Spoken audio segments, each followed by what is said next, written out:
والسلام على خاتم الأنبياء والمرسلين محمد بن عبد الله الذي جاء على فترة من الرسل لأن لا يكون للناس على الله حجة بعده، وعلى آله وأصحابه وعلى جميع الأنبياء والمرسلين. وبعد، ربي اشرح لي صدري ويسر لي أمري واحلل عقدة من لساني يفقه قولي. سبحانك لا علم لنا إلا ما علمتنا إنك أنت العليم الحكيم. Mesdames et messieurs, en vos titres, grades et qualités respectifs, chers frères et sœurs en islam, chers frères et sœurs non musulmans en Adam, dans les prémices, avant de rentrer dans la subsistance, permettez-moi d'abord de remercier Dieu, le maître des circonstances, Allah, qui a non seulement voulu que nous soyons là ce soir et en ce moment, mais qui sait aussi pourquoi il favorise une telle rencontre. Mes remerciements vont également à l'endroit des autorités camerounaises, commençant par les premiers et grands lions indomptables, son Excellence, le président de la République Paul Biya. Que Dieu le garde et lui accorde une bonne santé. Pour avoir rendu possible cette rencontre, administrativement bien sûr possible cette rencontre par la grâce de Dieu.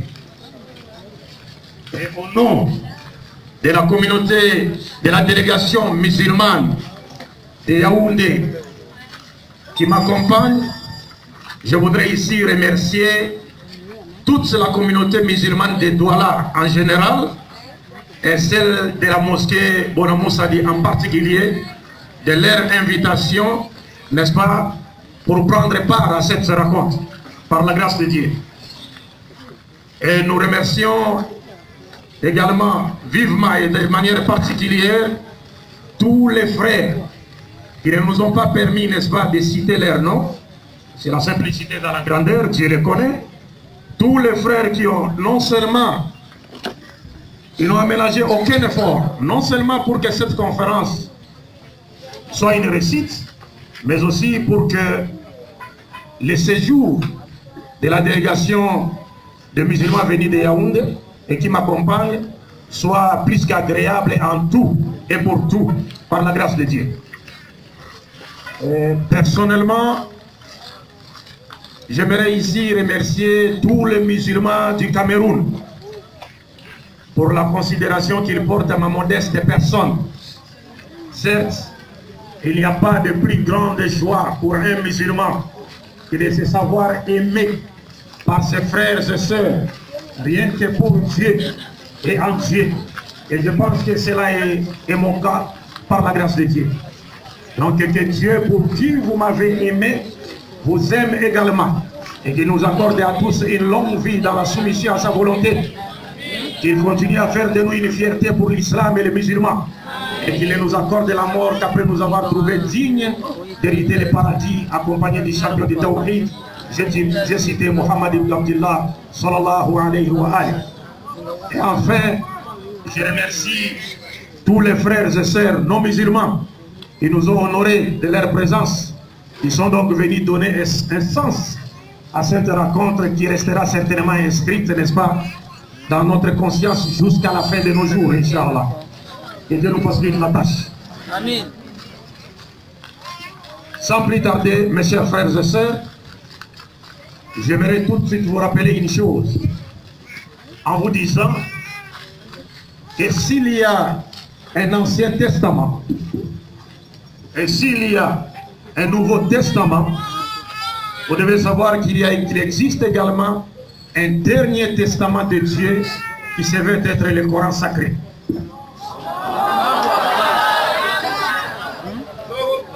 Le Coran sacré qui est le livre que Dieu a destiné à toute l'humanité.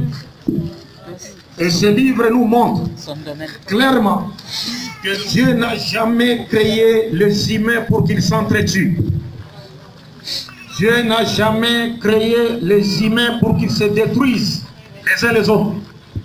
Dieu n'a jamais créé les humains pour qu'ils collaborent dans les péchés et l'animosité. Mais le Coran nous montre que Dieu a plutôt créé les humains pour qu'ils s'entraident dans l'accomplissement de bonnes actions basées sur la connaissance du véritable Dieu, dépourvu de toute idée idolâtre et polythéiste sur le plan vertical. Et aussi pour qu'ils collaborent dans les œuvres de piété, pour qu'ils collaborent dans tout ce qui leur procure la paix, la joie, la tranquillité et la quiétude sur le plan horizontal. Et partant que cela préserve leur unité. Or, aujourd'hui, point n'est besoin de rappeler que nos sociétés ont besoin de la paix. Nos pays ont besoin de la paix, du vivre ensemble ou de la cohabitation pacifique et surtout de l'unité nationale. Et c'est ce qui explique le choix de ce thème qui a déjà été abordé à Yaoundé et que les organisateurs nous ont demandé de l'aborder également à Douala, parce que c'est un thème d'actualité. Donc notre thème, donc, la contribution de l'islam dans la pérennisation de la paix et du vivre ensemble ou encore de la cohabitation pacifique. Et partant de l'unité nationale. Et notre démarche, dans notre démarche, nous essayons simplement d'aider nos gouvernements. Mais cette fois-ci sur le plan spirituel et moral. Nous sommes tous sans le savoir qu'aujourd'hui nos gouvernements sont confrontés non seulement au grand fléau du terrorisme, soi-disant islamique, mais nos gouvernements sont également confrontés aujourd'hui à l'intensification des conflits au niveau interne. Et ces conflits sont généralement entretenus par une volonté extérieure. Et cela dans le but de jeter nos pays dans le chaos afin d'en tirer profit. Mais c'est un mauvais jeu que les Africains n'ont jamais compris. Et ils nous l'ont fait. Ils continuent à nous le faire. On ne comprend toujours pas. Alors, c'est ce qui explique aujourd'hui la nécessité qu'il y a pour nous d'intensifier les discours qui appellent à la paix, à la cohabitation pacifique, à l'unité nationale. Un discours qui nous permettra d'ériger idéologiquement dans notre conscience un mur patriotique de protection face à toutes ces manœuvres. Or, l'islam, l'histoire nous rapporte que le prophète Mohammed, la paix de Dieu soit sur lui, qui est donc le seul messager de Dieu que l'Éternel a envoyé à l'humanité tout entière. L'islam nous rapporte que lorsque le prophète arriva à Médine, il a créé une société sur base des principes à même de pérenniser la paix et le vivre ensemble. Et partant, l'unité de la population. Donc nous allons, avec l'aide de Dieu, Inch'Allah, essayer de passer avec vous en revue ces principes pour voir comment l'islam apporte sa contribution dans la pérennisation de la paix et du vivre ensemble. Car le prophète a été le seul à avoir enseigné ces principes d'une manière plus que claire. Et c'est ce qui a poussé le savant anglais George Bernard Shaw, prix Nobel de littérature en 1925, lorsqu'il a étudié la vie du prophète Mohammed. George Bernard Shaw a dit ceci dans son livre « L'islam originel ou l'islam authentique », publié en 1936, volume 1. Il dit ceci, écoutez bien George Bernard Shaw, je le cite. Il dit « Ce dont le monde a le plus besoin est un homme qui a l'esprit de Mohammed. Les hommes religieux dans le Moyen-Âge, par ignorance et par fanatisme, cela est également le cas aujourd'hui. Par ignorance et par fanatisme, ont propagé une image obscure de la religion de Mohammed. Ils ont considéré comme l'ennemi du christianisme. Mais, après avoir eu connaissance de l'histoire de cet homme, j'ai trouvé que c'est un prodige exceptionnel. Et j'ai conclu qu'il n'est pas l'ennemi du christianisme, mais le sauveur de l'humanité. Georges Bernard Shaw continue. Il dit, selon mon opinion, s'il avait à se charger des affaires de ce monde actuel, il résoudrait tous nos problèmes et assurerait la paix et le bonheur que le monde entier espère. Donc selon Georges Bernard Shaw, il dit, si l'on remettait à Mohammed le gouvernement du monde actuel, Mohammed trouvera des solutions à tous nos problèmes. Ça c'est Georges Bernard Shaw, prix Nobel de littérature en 1925. Donc c'est une tête bien faite. Et vous comprenez que si tout le monde avait l'esprit de Georges Bernard Shaw, les gens auraient compris que l'islam n'a rien à voir avec le terrorisme. Que l'islam n'a rien à voir avec la violence.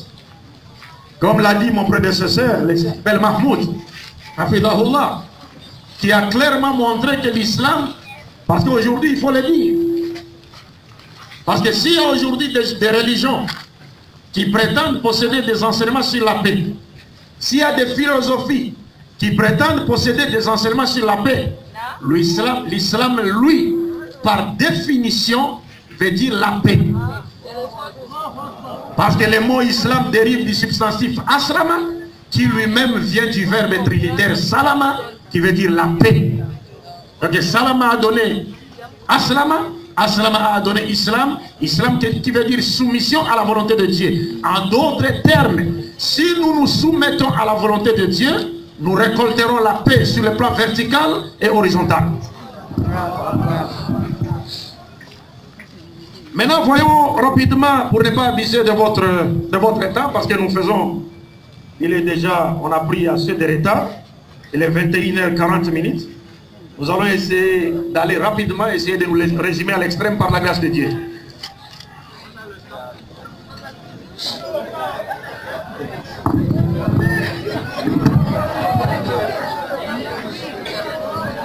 Alors, que Dieu soit loué. Mes chers frères et sœurs, il y a donc des principes que le prophète Mohammed a enseignés et que si aujourd'hui toute l'humanité s'acharnait à les mettre en pratique, l'humanité connaîtra la paix, la joie, la tranquillité et le bonheur. Mais si l'humanité ne respecte pas ces principes, alors elle courra à sa bête. Quels sont ces principes?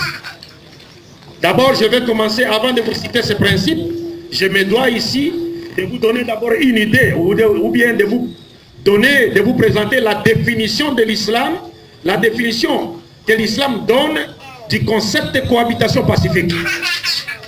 C'est très important parce que la connaissance du désignant nous permettra d'être en mesure de juger les concepts en question.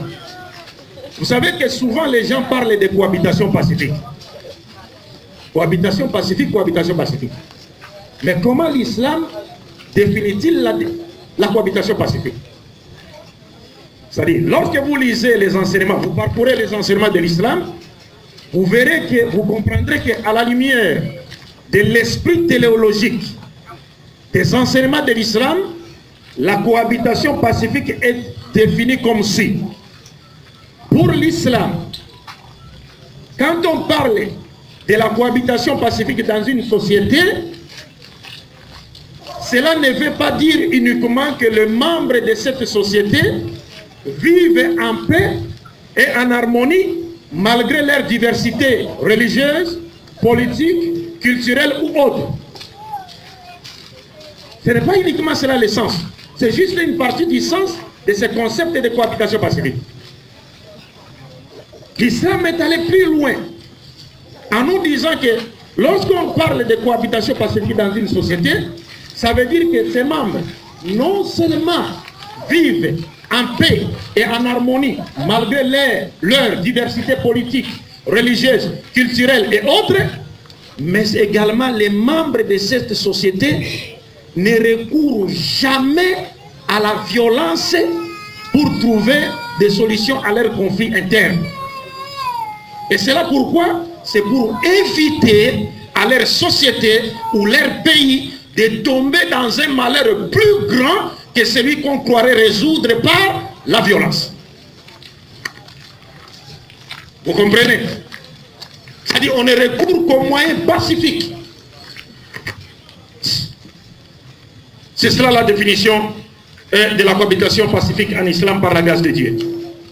Alors, le premier principe que le prophète a enseigné pour favoriser la paix et le vivre ensemble, c'est lequel? Je vais ce soir vous proposer 7 principes et je vais devoir me résumer à l'extrême, Inch'Allah, par la grâce de Dieu.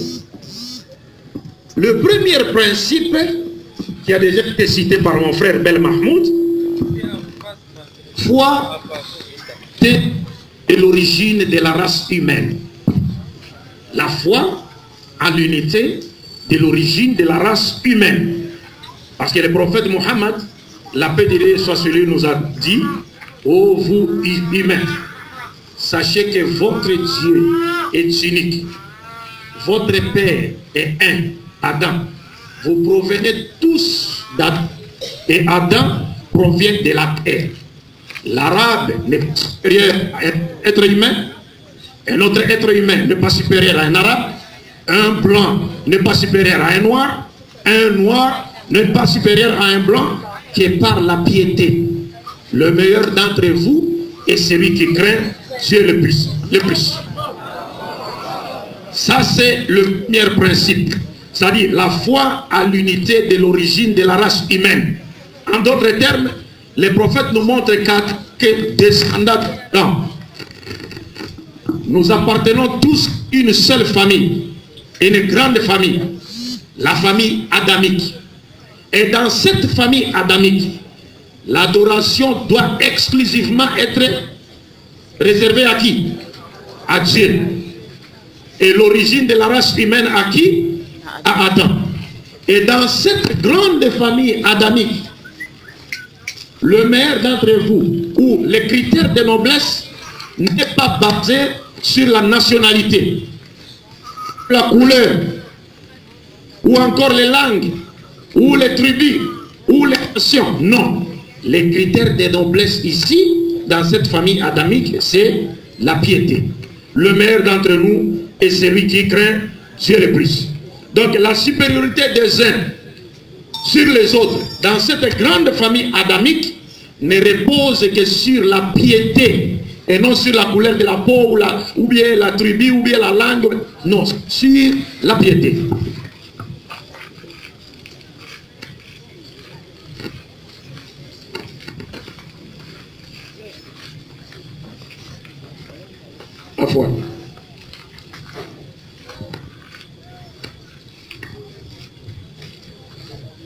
Je pense que je me suis fait comprendre, n'est-ce pas? Non. Alors, donc sur le plan vertical, le seul et unique de noblesse et critère de noblesse sur le plan vertical, c'est la piété. C'est la piété. Nul n'est supérieur à l'autre que par la piété, sur le plan vertical. Et on verra sur le plan horizontal, Inch'Allah. Le deuxième principe que les prophètes ont enseigné pour préserver, pérenniser la paix, préserver, sauvegarder, promouvoir la paix et la paix pacifique, les prophètes ont enseigné le respect et la préservation de la dignité humaine. Et la préservation de la dignité humaine. Dans le Coran, chapitre 17, verset 70, Dieu dit qu'il a honoré les enfants d'Adam et qu'il les a préférés à plusieurs de ses créatures. Ouais. Dieu parlant des enfants d'Adam, il dit qu'il les a honorés et les a préférés à plusieurs de ses créatures. En d'autres termes, cette faveur-là n'est pas uniquement destinée, réservée aux musulmans ou aux chrétiens ou aux juifs. Non, non, non, non. C'est à toute l'humanité. Que vous soyez juif, que vous soyez musulman, chrétien, animiste, bouddhiste ou je ne sais quoi, en tant qu'être humain, Dieu dit qu'il a préféré les enfants d'Adam et il les a honorés et les a préférés à plusieurs ou à beaucoup de ses créatures. Donc nous partageons tous cette dignité-là. Cette dignité n'est pas l'apanage d'un groupe de gens. C'est pour toute l'humanité. C'est pourquoi le prophète Mohammed, la paix de Dieu soit sur lui, Un jour, il était assis avec ses disciples, il a vu un cortège funèbre passer devant lui. Et le prophète s'est levé. Les disciples, comme ils l'imitaient toujours, ils se sont aussi levés en imitant le prophète. Le prophète est resté debout jusqu'à ce que le cortège funèbre a disparu de son champ de vision. Mais les disciples savaient de qui il s'agissait. C'était le cortège funèbre d'un juif. Alors, et après cela, ils ont essayé d'attirer l'attention du prophète sur l'identité du défunt. Ils ont dit au prophète, prophète, mais vous vous êtes levé pour un juif. Et le prophète a répondu en disant, allez, cette nafsa, ce n'est pas une âme humaine que Dieu a créée. Est-ce que vous comprenez? Et puis le prophète a ordonné à ses apôtres en leur disant qu'à chaque fois que vous verrez un cortège funèbre passer devant vous, vous devez de vous lever en signe de respect et de dignité pour cette âme que Dieu a créée et qu'il vient de rappeler à lui. Ça, c'est un enseignement prophétique que la plupart, beaucoup de musulmans, ont abandonné aujourd'hui. Alors que cet enseignement seul peut constituer un objet de conversion à l'islam. Imaginez un seul instant que de non-musulmans passent avec leur cortège, mais ils vous voient, vous les musulmans, vous vous mettez debout en signe de respect pour ces morts. Cette âme que Dieu vient de rappeler à lui. Et par après, s'il revenait vous demander, mais nous étions de passage par là avec notre cortège. Et vous êtes tous mis debout. C'est quoi? Vous dites non, notre prophète nous a enseigné qu'à chaque fois que nous verrons un cortège funèbre passer devant nous, de qui qu'il soit, nous devons de nous lever en signe de respect pour cette âme que Dieu a créée et qu'il vient de rappeler à lui. Mais ça peut amener les gens à l'islam. Mais qu'est-ce qu'on voit aujourd'hui? Que ce soit chez les musulmans ou ailleurs, les cortèges funèbres passent, d'autres continuent à jouer aux dames. Ils écoutent même la musique, surtout ce jour-ci, même les petits-enfants n'ont plus peur des morts, hein, d'un cadavre.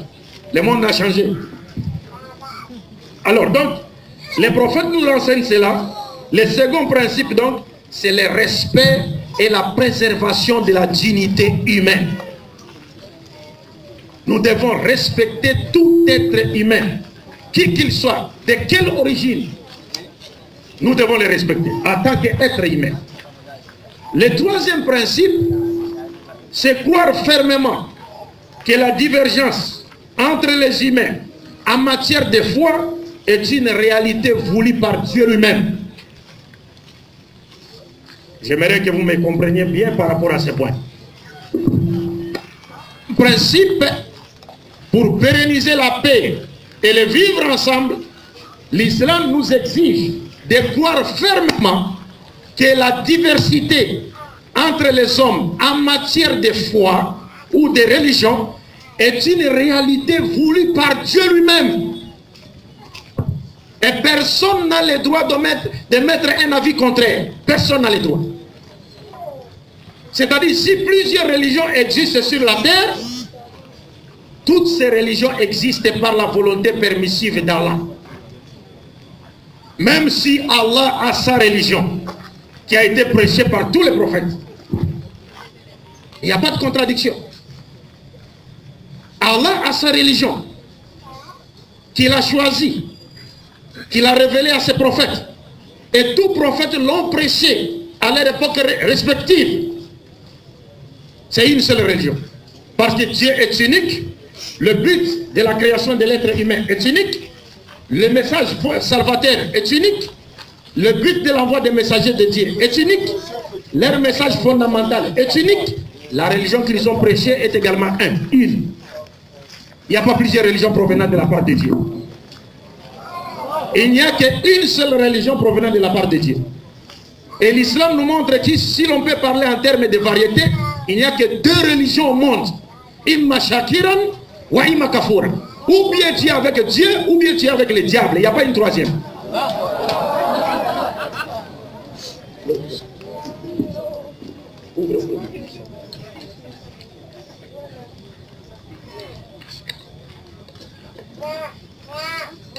Vous comprenez? Donc il n'y a que deux religions au monde. Celle de Dieu et celle de Satan. Mais celle de Satan a plusieurs facettes. mais facile de le repérer. Et seul de Dieu est reconnu par son message fondamental qui a été prêché par tous ces prophètes. Peut-être que pendant la phase question-réponse, Inch'Allah, on pourra développer ces points-là, Inch'Allah. Et c'est pourquoi le frère Bel Mahmoud nous a rappelé ici un verset du Coran qui est plus important. Dieu dit, les êtres humains voudraient-ils choisir une autre religion que celle de Dieu, alors que tous ceux qui sont dans les cieux et sur la terre se soumettent à lui de gré ou de force? Donc on nous montre la religion de Dieu, c'est la soumission à lui, à sa volonté. Donc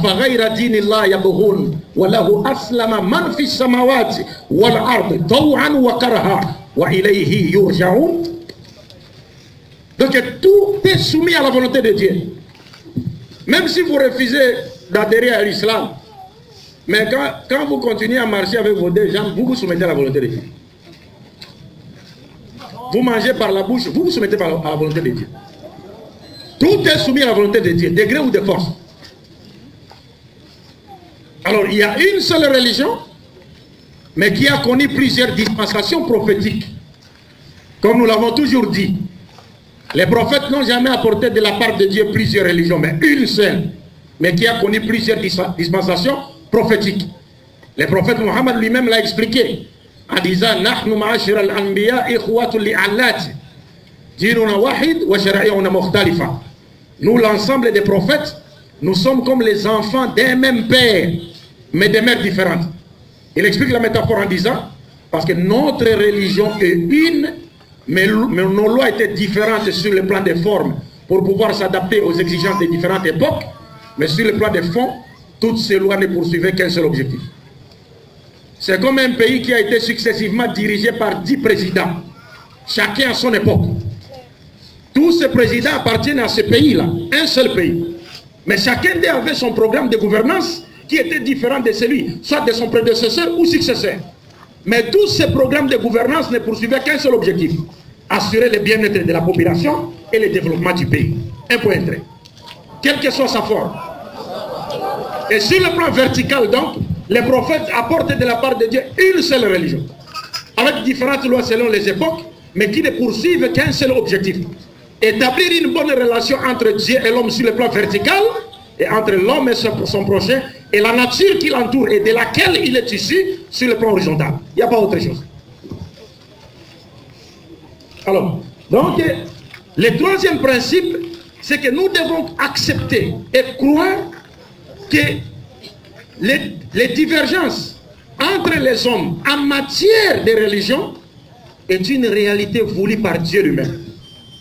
Parce que Dieu dit dans le Coran, s'adressant aux musulmans, il dit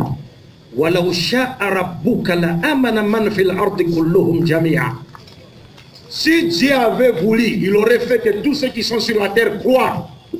Mais il a l'ordre de kun fayakun. Il arada shay'an an yakula lahu kun fayakun. Si Dieu veut que nous devenions tous aujourd'hui des croyants, nous allons les devenir, que nous le voulions ou pas. Mais Dieu n'agit pas ainsi. Pourquoi il n'agit pas ainsi? Et pourquoi il permet la multiplicité des religions? Parce que Dieu a créé l'homme et l'a doté d'un esprit libre et de libre arbitre. C'est-à-dire l'homme a le pouvoir de choisir entre croire ou ne pas croire. Mais Dieu le met en garde contre un mauvais usage de ses pouvoirs. C'est pourquoi il a créé le paradis et l'enfer. Quand tu auras mal utilisé ses pouvoirs, alors tu te retrouveras en enfer. Si tu utilises bien ces pouvoirs en choisissant la vraie religion, tu te retrouveras au paradis. Et Dieu a été plus que clair dans le Coran. Mon frère Bel Mahmoud l'a dit. Il y a des versets où Dieu parle clairement. Il s'adresse aux croyants musulmans. Est-ce que les croyants ne voient pas que si Dieu avait voulu, il aurait fait de tout le monde des croyants sur la terre? Même ceux qui adorent des idoles, Dieu dit dans le Coran, si Allah l'avait voulu, il n'aurait jamais adoré des idoles. Pourquoi? Et puis il nous interdit d'insulter leurs idoles. Dans le Coran, Dieu interdit aux musulmans d'adorer les idoles, plutôt c'est-à-dire d'insulter les idoles des mouchirikoun. Dieu nous interdit de le faire. Même si quelqu'un est en train d'adorer son idole, il ne faut pas l'insulter. Dieu dit dans le Coran, parce que si tu l'insultes, il peut se retourner pour insulter Dieu à cause de toi. À ce moment-là, tu auras un problème. C'est pourquoi même dans le Coran, il n'est même pas autorisé à un musulman de recourir à la violence lorsque le prophète Mohammed est insulté. Non, ça n'existe pas. Ça n'existe pas. Nous savons, nous connaissons nos émotions. C'est normal.